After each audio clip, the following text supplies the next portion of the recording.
to the merchant chiefs.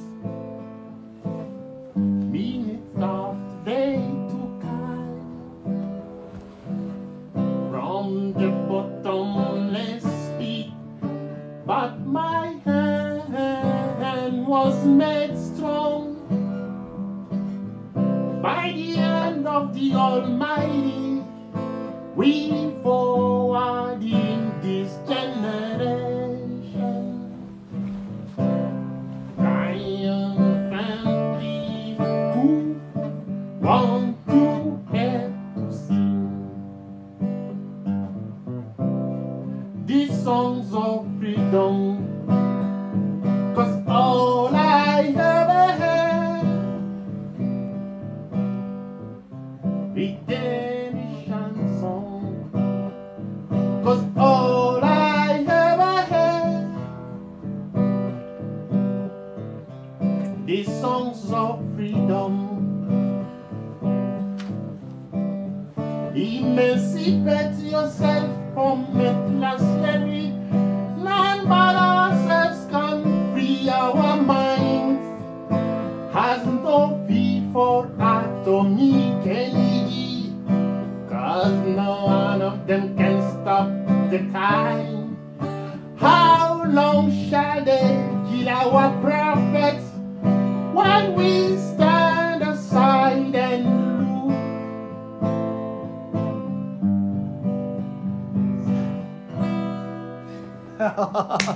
We've got to fulfill the rules. Want to head to see. Ah, that was Bob Marley. Lola. Bonjour Lola. Bonjour Lola. Bonjour. Lola, est-ce que tu peux te présenter? Oui, moi je suis Lola, du vrai nom Bouchengende Lola, comme ça se dit dans ma langue. Je suis jeune papa africain, né au Congo, qui voilà. Bouchengende. Bouchengende. Qu'est-ce que ça veut dire? Bouchengende, ça veut dire que le matin arrive pour que je puisse aller voir. Et de là mon nom Lola. Qui veut dire, oui, c'est l'impératif du verbe voir dans la langue maternelle. Ah, c'est formidable. Lola? Oui. Vous aimez beaucoup Bob Marley? Oui. Bob Marley, c'est une figure qui a beaucoup influencé mon enfance jusqu'à aujourd'hui. Parce que je pense que c'est quelqu'un que des générations, on en parlera jusqu'à ce que... parce qu'il a beaucoup influencé le monde contemporain. Lola, je veux un peu savoir, Lola, qu'est-ce qu'au fait t'a marqué chez Bob Marley? Qu'est-ce qui t'emporte chez Bob Marley? Ce qui m'emporte chez lui, c'est tout le controverse qu'il a colporté dans toute sa vie. De sa naissance, son caractère, son charisme, surtout son charisme, et comment il a changé le cours de l'histoire. Il faut vraiment le dire. Bob Marley a changé les cours de l'histoire. Oui. Et comment? Vous savez, Bob Marley, il est né dans les années où ce que nous pouvons appeler racisme avait plutôt droit de cité. On n'en parlait pas de même en Belgique. Si aujourd'hui nous pouvons goûter de cette liberté, c'est parce qu'il y a eu des précurseurs. Et parmi eux, il y a vraiment Bob Marley qui a articulé ce que nous pouvons appeler le fait d'être noir. Et que nous aussi, on avait une parole, qu'on avait une culture à montrer. Et c'est comme ça qu'il est venu. Et puis avec la culture, vous savez, vous pouvez nuancer beaucoup de choses. Et lui, il a bougé vraiment. Le monde. Ouais. Mais Lola, tu es né en Afrique. Oui. Tu as grandi en Afrique. Mais tu as été Rasta à un certain moment de ton histoire où tu l'es. Et qu'est-ce qui t'a impressionné et passionné dans le mouvement de Bob Marley? Tu sais, comme enfant, je suis né d'une mère qui elle était institutrice. Hein. Ma mère, elle a enseigné beaucoup de gens. Mais elle est en train de jouir de sa passion. Non? Mais c'est quand même une maman qui, mine de rien, elle aimait Bob Marley déjà. Comme enfant, Je me souviens avoir entendu maman chanter des chansons comme No Woman No Cry. Et elle ne parlait pas anglais. Parce que je pense que c'est de là que l'idée me vient. Parce que c'est une image qui ne se perd jamais de ma tête. Alors, à partir de cela, j'ai commencé à avoir beaucoup trop d'intérêt. Et puis j'ai grandi avec jusqu'à aujourd'hui. Quand je me sens stressé et que je veux comprendre, quand j'ai des questions, c'est parmi les chansons avec lesquelles je peux méditer, qui me ramènent encore dans les réalités des choses. Maintenant, en quoi Bob Marley te relève ton identité? Bob Marley relève mon identité lorsque vous décortiquez les lyriques, les paroles des chansons de Bob Marley. Ça vous dit beaucoup de choses. Il a fait beaucoup d'espoir. Je pense qu'aujourd'hui, le monde est formé et beaucoup des idées qui aujourd'hui nous paraissent normales, qui étaient anormales avant lui. Et par exemple, cette jouissance du fait d'être noir aujourd'hui, que nous pouvons parler des droits humains à un autre niveau, que ça a été par exemple dans les années 50, dans les années 20, où la majeure partie de nos peuples étaient esclaves, par exemple. Bob Marley était parmi les gens qui ont prôné, qui ont parlé de cette douleur de l'esclavage. Et je pense qu'à partir de ces chansons, il a par exemple une chanson qui va sortir très tôt dans les années 60, 66, quelque chose comme ça, avec les amis Peter Tosh, Barney Livingstone, qui, en vrai dire, ont introduit Bob Marley dans la musique, ces deux gars-là. Et ils vont chanter une chanson qui, jusqu'à aujourd'hui, ça parle de volume, hein. C'est une chanson qui s'appelle Small X, qui veut dire en français une petite hache, où il disait si tu es le grand arbre, n'oublie pas que nous avons la petite hache qui est déjà prête pour te couper. Et tu comprends un peu l'imagerie de ce qu'il est en train de dire. Oui, il parlait du système injuste, qui crée des durs. Parce que c'est ça ce qu'ils ont fait, heureusement. Quand vous martyrisez une population ou un monsieur pendant plus longtemps, vous ne le rendez seulement que dur après. Voilà pourquoi il devient. Voilà, il y a beaucoup d'imagerie dans cette chanson qu'on appelle Small Hats. Est-ce que cela peut être extrapolé sur le système au Congo? Oui, bien sûr. Bien sûr, parce que cette histoire, par exemple, la chanson, par exemple, elle parle de Small Hats. Tu parles d'un système qui ne fonctionne pas, qui ne fonctionne que pour un groupe de gens qui se croient plus grands, plus beaux, plus intelligents que les autres. Ils ont plus de valeur que les autres, qui se permettent plus que les autres. Alors il était en train de les interpeller. Alors au Congo, aujourd'hui, si je joue Small Axe, aujourd'hui, au Congo, donc la petite hache, je parlerai du petit peuple. C'est qu'on néglige le petit devant ces baobabs des systèmes. Ces gens qui se permettent un peu de tout. Vous comprenez que c'est toujours d'actualité? Voilà. Donc c'est parmi les plus belles métaphores avec lesquelles j'ai grandi. Il y a des gens qui volent, des gens qui sont permis à voler, oui, mais les autres n'ont pas le droit de déplacer. Non, ils n'ont pas le droit. Surtout dans les pays corrompus. Hein. Et ici, au Congo, voilà, ce n'est pas un secret, je viens de là-bas. Notre pays il souffre beaucoup de corruption. Et ceux qui profitent de cette corruption, bien sûr, ce sont les grands baobabs, les bêtises. Mais le petit peuple, il a cet âge-là. Est-ce que pour toi, Lola, Bob Marley aujourd'hui, est-ce qu'il relève, il te donne une identité? Oui. Je pense que le fait de me sentir comme quelqu'un qui appartenait aussi dans ce monde, c'est pour cela que je te dis que j'utilise encore cette chanson, la musique de Bob Marley pour comprendre qui je suis. Qui je suis. Vous savez, nous vivons maintenant dans un monde un peu plus compliqué qu'il est. Je suis congolais, comme je vous l'ai dit. Cette vidéo, tu es en train de l'apprendre en anglais, parce que c'est ici que nous vivons. Et tu peux te rendre compte le genre de gens que je rencontre, qu'est-ce qu'ils ont appris de la vie, cette ignorance que nous appelons très souvent, machinalement, racisme, parce que c'est pas tout qui est raciste. Mais il y a une très grande ignorance. C'est pour cela le bien fondé de ces questions que tu me poses. Parce que si moi j'ai utilisé J'ai utilisé les chansons de Bob Marley pour articuler mon identité, pour comprendre qui je suis. Je ne suis pas seulement ce nègre de service. Je ne suis pas seulement ce nègre qu'on pointe. Non, je suis plus que ça. Je suis le petit âge. Qui se revanche. Oui. Tu peux se revenger. Donc il faut faire attention. Lola, par rapport à tout ce que tu es, tout ce que tu as appris, tout ce que tu as été dans la vie, et ton héritage dans ce que tu as eu, ce que tu as compris au fait de la grandeur des Noirs, Bob Marley est pour toi une inspiration. Oui. Bob Marley a vécu dans une situation. Est-ce que tu peux me donner un peu l'histoire de Bob Marley, tel que tu le connais? L'histoire de Bob Marley, c'est ça ce qui est fascinant, parce qu'avec Bob Marley, bien sûr, toute sa vie, c'est une belle histoire. C'est une belle histoire que nous forge mal. Parce que les gens, quand ils voient aujourd'hui,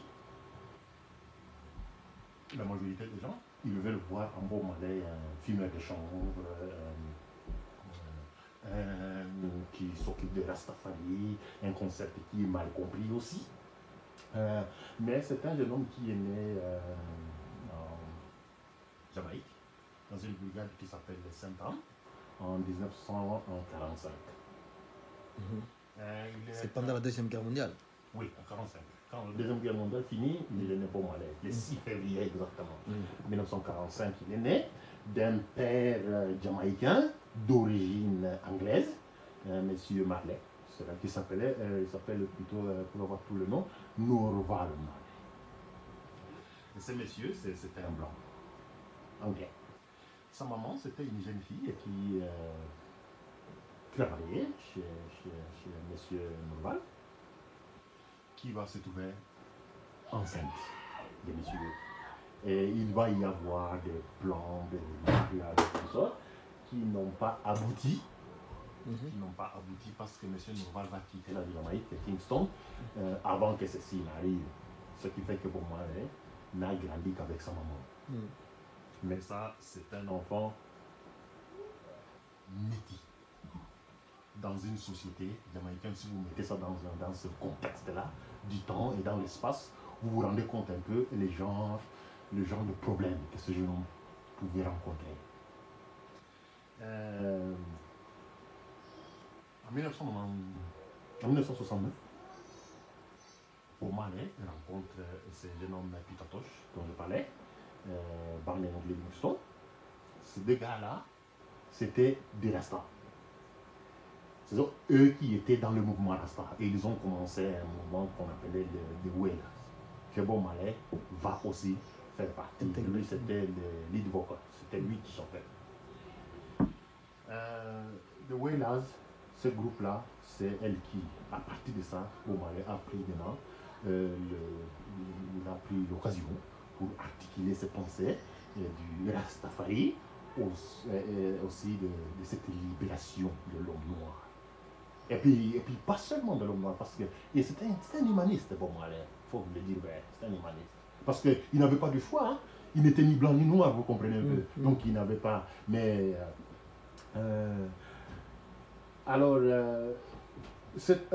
Il va se marier avec une femme qui s'appelle Sedela Bouka, c'est sa maman, je dis. Il va se marier avec Rita Marley. Cette jeune fille noire était déjà Rasta. C'est elle qui va introduire Bob Marley dans le Rastafari. Vous comprenez? Alors, avec Rita Marley, ils ont eu des enfants qui, aujourd'hui encore, continuent de nous faire de la bonne musique et ils chantent plus. Mais alors, c'est un grand problème alors d'être un enfant de Bob Marley parce que ça, c'est un baobab. Voilà, c'est ça. Yeah. Mais c'est ça. C'est difficile de se faire connaître comme lui. Voilà. C'est ça. Et dans cette histoire, qu'est-ce qui a fait qu'il soit révolutionnaire, Bob Marley? Je pense que il n'avait pas de choix. Il a vécu dans une société où l'injustice avait droit de citer. Où il y avait beaucoup trop de revendications, de la libération du peuple noir. Et c'est dans ce sens-là que Bob Marley n'avait pas d'autre choix, ou bien, qu'est-ce que je vais dire, c'était, comment on dit, le porte-parole d'un mouvement qui était déjà là. Donc il a donné la voix à beaucoup de Noirs. Est-ce que ce n'est pas parce qu'il était métis qu'il avait certaines ouvertures par rapport aux autres Noirs? Certains le disent, parce que je dois aussi te rappeler que Bob Marley, c'est le premier Noir à faire un enregistrement de musique. Donc avant lui, il y avait bien sûr, il y a beaucoup de gabarits de la musique, faisant de la musique et africaine. On voit les africaines exportées dans le monde, la musique, elle est africaine. Il y a beaucoup de Noirs qui faisaient du blues, du jazz, consorts, mais ils ne pouvaient pas faire le studio. Voilà, vous comprenez un peu cette société inégalité dans l'univers. Mais certains disent, certains s'accordent à dire que c'est les raisons pour lesquelles on permet à Bob Marley d'être le premier à faire un enregistrement. C'est pas nécessairement parce que sa musique était plus révolutionnaire, il voulait l'entendre, parce que normalement le boulot ne voulait pas entendre ce que Bob Marley avait dit, parce que c'était pas son message. C'était son message, mais un peu de l'autre côté. C'était une musique pour le noir, pour les Asiatiques. Mais certains s'accordent à dire que Bob Marley, la raison pour laquelle il a eu la chance d'ouvrir aussi la voie pour les autres, de faire des disques, c'est parce qu'il était métis, donc il pouvait s'identifier dans les deux cultures et les deux races.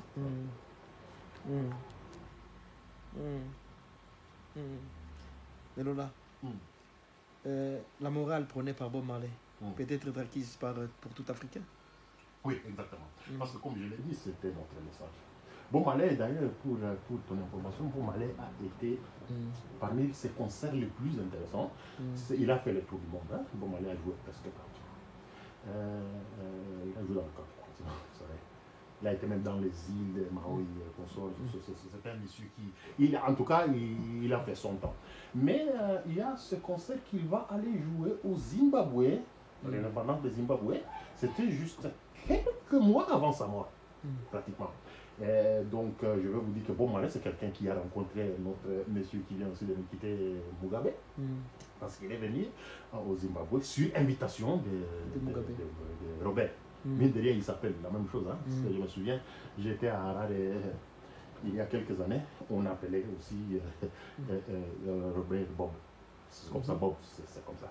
Alors parmi ça a laissé quand même une touche d'identité. Et vous comprenez aussi, je ne sais pas si vous avez déjà fait le Zimbabwe, vous vous rendez compte qu'on ne peut pas passer à côté de Bob Marley sans se tacher un peu de lui. Donc je pense que cette culture même zimbabwéenne, de la façon dans laquelle ils prennent leur indépendance, a beaucoup trop d'influence sur le fait que Bob Marley s'était donné la peine de venir jouer. D'ailleurs, il a chanté une chanson pour eux. Zimbabwe. African Liberate Zimbabwe. Il y a des chansons, il y a aussi cette... Lui, il est venu avec l'idée de l'Union africaine. Africa Unite. I say Africa United. Bon, ça c'est dans le même album. Hein? Zimbabwe et Africa United étaient dans le même album. Donc pour vous dire que c'est l'identité, comprenez que ça c'est un Jamaïcain qui traverse le continent pour venir nous accorder ça. Donc c'est quelqu'un qui comprenait les enjeux de son temps. À propos de l'identité, comme je te l'ai dit tantôt, c'est-à-dire que cette fierté d'être lui. Je me prends de ça pour moi aussi. Dis que en fait, je suis cette petite hache. Vous comprenez, c'est pour ça que j'aime ces métaphores. Et il y a beaucoup qu'on peut dire hein, sur ces lyriques, mais côté identitaire, je pense que de partout pour moi, tout le noir, quelque part, ils se sentent un peu attachés à ces messieurs. Pour s'articuler internationalement. On est là ouvert la porte. Mais Lola, dis-moi un peu, pourquoi il a qualifié Haïlé Sélassié de Dieu? Oh, ça c'est une question très intéressante. C'est très intéressant. Parce que vous, comme je dis, quand il rencontre ces garçons, Banning Livingstone, Peter Tosh, ces gens, comme on s'est dit, ils étaient dans le rastafarisme. C'est quoi le rastafarisme? Le rastafarisme, ce sont des jeunes noirs qui viennent avec des idées un peu rebelles, où, vous savez, la colonisation, l'esclavage avait ces méthodes d'agissement. Où personne n'a jamais pris une photo de Jésus-Christ. Mais si je te demande aujourd'hui toutes les photos que tu vois dans toutes les églises et consorts, elles sont blanches. Hein, et pourquoi ils se prennent cette hégémonie-là? Et on sait que le blanc ne vit pas en Israël, où Monsieur serait né. Bon, voilà. Alors, cette photo, on la prend d'où? Alors, ces gens, ils ont grandi avec cette culture où Dieu était blanc et Satan était noir, avec des cornes. Alors, vous avez cette révolution qui a commencé déjà avant que Bob Marley ne commence à l'articuler. Alors, mais dans quel contexte nous sommes? Nous sommes dans les années, il naît dans les années après la Deuxième Guerre mondiale, c'est-à-dire que toute l'Afrique était encore colonisée.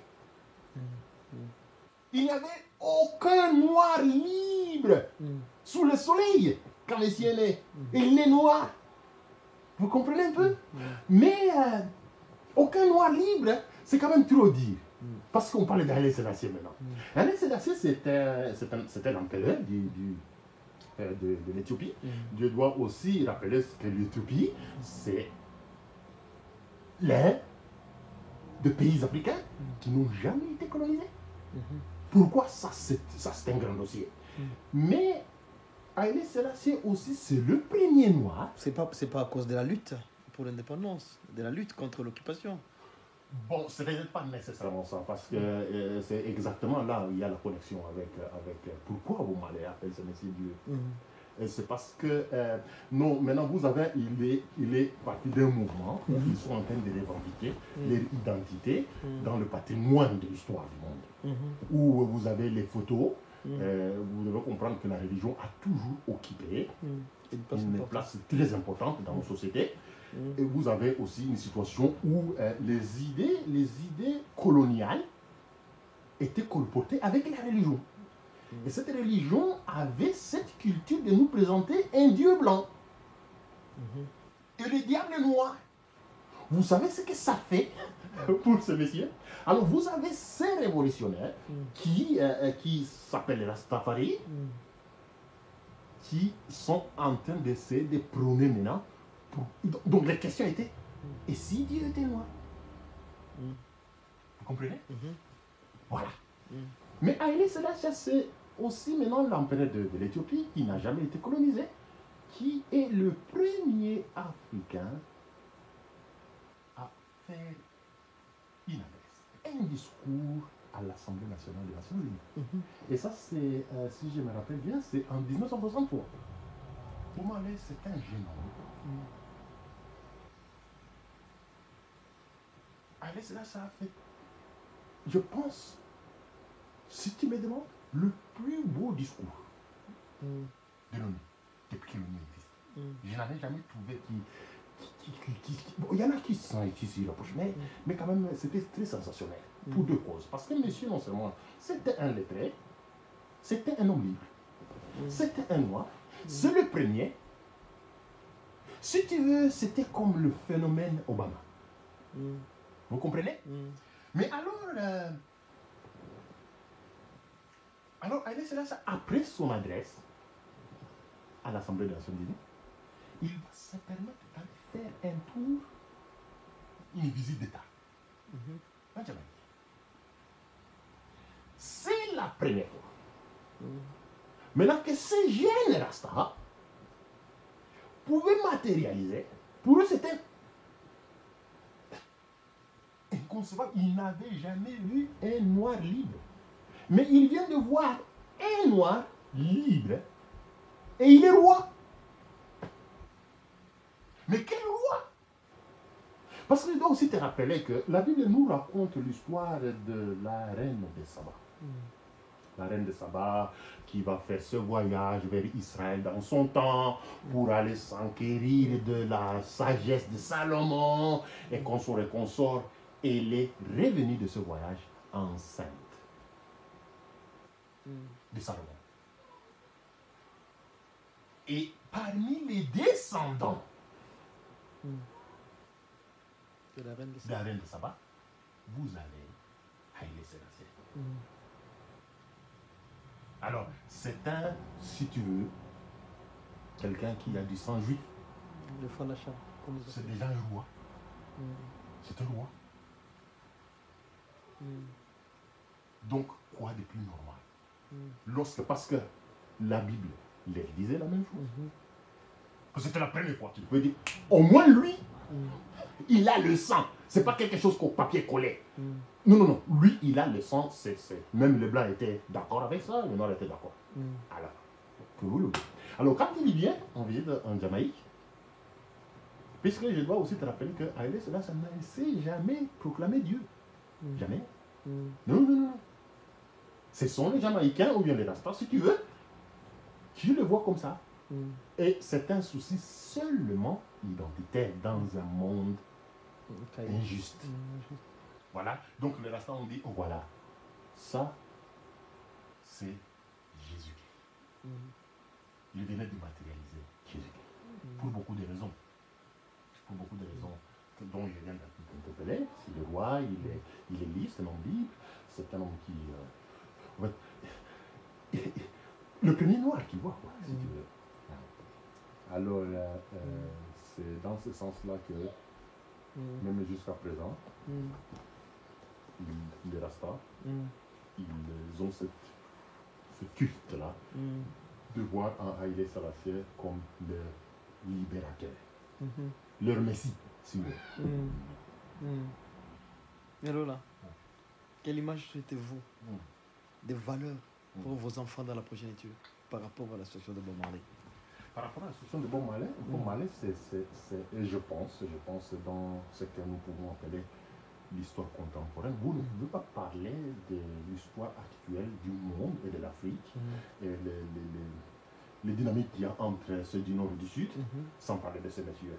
Parce qu'il a articulé beaucoup de choses. Pour nos enfants, moi, j'ai revendiqué que ce soit des chapitres vraiment, comme on étudie les histoires de Diego Cao, Christopher Colomb, consorts, qu'on enseigne aussi à nos enfants de ces messieurs. Parce que ça aide les Africains à ne pas se voir comme on se voit. Parce qu'aujourd'hui, qui sommes-nous? Nous sommes les peuples qui traversent la mer pour venir se chercher à manger. Et on nous appelle ici immigrants. Immigrés, oui. Vous vous rendez un peu compte? Alors et même ceux-là qui restent en Afrique, ils ont ce complexe d'infériorité vis-à-vis de l'autre race. Pour beaucoup trop de raisons. C'est ce que nous appelons le post-traumatisme. Vous comprenez, c'est un langage un peu plus clinique. Pratiquement, nous sommes tous malades. Quelque part, oui. Parce que, comme je dis, j'ai l'habitude de dire, on ne joue pas à la guerre. On ne joue pas aussi à la colonie parce que ça laisse des séquelles. On n'a pas fini de payer tout ça. Voilà pourquoi est-ce que Bob Marley reste d'actualité. Tu m'as tantôt posé une question de savoir comment est-ce que tu peux colporter le message de Bob Marley dans la chanson Small Axe, dans la situation du Congo. Tu vois qu'il trouve toujours sa place. Il est toujours actuel. Il est toujours actuel. On a parlé de Haïlé Sélassié, par exemple. Il y a une autre chanson que je trouve très intéressante parce que c'est ça, nous connaissons surtout Bob Marley au travers de ces chansons. Il y a cette chanson qu'on appelle War. Guerre. Où Bob Marley reprend la partie significative du discours collé dans une chanson. Il y met de l'harmonie, où il parle des choses très intéressantes, où il explique au monde pourquoi il y a la guerre. C'est une question qui restera toujours d'actualité. Mais vous comprenez déjà l'Afrique a produit un empereur qui pouvait articuler déjà ça sur les yeux du monde dans les années 60. Et de quoi il parlait? Il disait aussi longtemps qu'il y aura l'inégalité dans le monde. Nous avons un système où il y a la classe moyenne, la première classe, les minoritaires, qu'est-ce que vous voulez, une race supérieure, une autre inférieure, des histoires comme ça, des divisions, il y aura toujours la guerre. Ça semble un peu bizarre de rappeler ça à quelqu'un, mais vous voyez, c'est quelqu'un qui pouvait déjà dire ça anonyme. Est-ce qu'ils ont compris? On continue à faire la guerre aujourd'hui. Nous sommes en train de parler hier. Ils ont bombardé toute la Turquie. La Turquie, la Syrie. C'est bizarre. On parle toujours de la même chose. et aussi longtemps parce qu'il disait plutôt, tu comprends un peu cette métaphore encore, aussi longtemps que la valeur de l'homme sera moins importante que la couleur de ses yeux, il y aura la guerre. Là, il parle de racisme. Aussi longtemps que la couleur de ma peau déterminera qui je suis avant que je n'ouvre ma bouche, il y aura toujours la guerre parce que je vais revendiquer mon identité. Vous comprenez comment il parle d'une identité, mais ça, ce sont des paroles répétées dans les c'est du lourd. Hein. C'est du lourd. C'est du poids. C'est du poids. Mais Lola, c'est vrai, dans la situation réelle de notre pays, dans la situation réelle de notre pays, il y a des plaintes qui se font.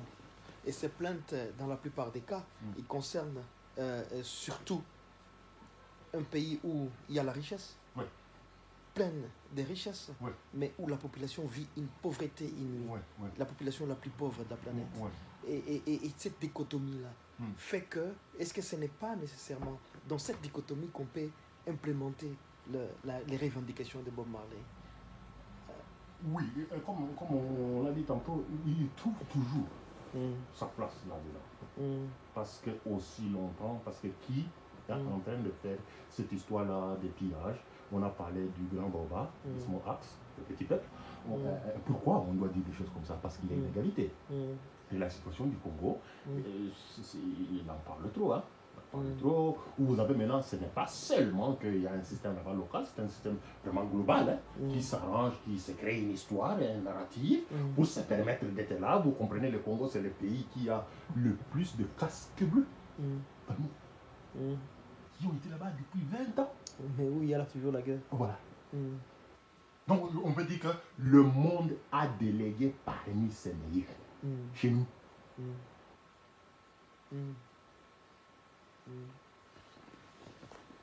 Lola, je vous remercie. C'est moi qui vous remercie.